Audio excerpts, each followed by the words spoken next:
ഇതെന്താ കണ്ണ് വീങ്ങിയിരിക്കുന്നേ? ഇനി രാത്രി കിടന്നുറങ്ങിയപ്പോ ഉറുമ്പെങ്ങാനും കടിച്ചു കാണുവോ? ഇന്ന് ഈ കാരണം പറഞ്ഞ് സ്കൂളിൽ പോവാതിരിക്കാൻ നോക്കാം. കുറച്ചുകൂടെ തിരുമ്മി കണ്ണ് ചുമപ്പിച്ച് വെക്കാം. സെറ്റ്. കൊച്ചാ നീ എണീറ്റില്ലേ? എണീറ്റമ്മേ. വേഗം പല്ല് തേക്ക്. അമ്മ ഇത് നോക്കിയേ, കണ്ണ് വീങ്ങിയിരിക്കുന്നേ. ഉയ്യോ നോക്കട്ടെ, ഇതെന്നാ പറ്റി? അറിഞ്ഞൂടെ, രാവിലെ എണീറ്റപ്പോ കണ്ടതാ.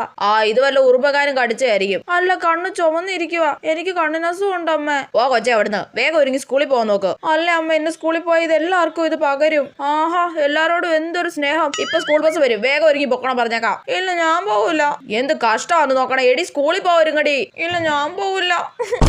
അമ്മ എവിടെ പോയി? ഇവിടെ ഒന്നും കാണുന്നില്ലല്ലോ. അവൾ ഇന്ന് വരുന്നില്ല കേട്ടോ. അമ്മ സ്കൂൾ ബസ് പറഞ്ഞു വിടാൻ പോയി. ഇപ്പൊ ടീച്ചർ എല്ലാരോടും ചോദ്യം ചോദിച്ച് തല്ലി കൊടുക്കുന്നുണ്ടായിരിക്കും. കൊച്ച വേഗം ഒരുങ്ങ്, ആശുപത്രി പോയി ഇഞ്ചക്ഷൻ വെക്കാം. ഇഞ്ചക്ഷനോ? വേണ്ടമ്മ, ഇഞ്ചക്ഷൻ വേണ്ട, ഇപ്പൊ കുറവുണ്ട്. അവള് മടി പിടിച്ച് കയറി ഇരിക്കുന്ന കണ്ടില്ലേ? ഇന്ന് നിനക്ക് ഇഞ്ചക്ഷൻ എടുത്തിട്ട് തന്നെ കാര്യം. അയ്യോ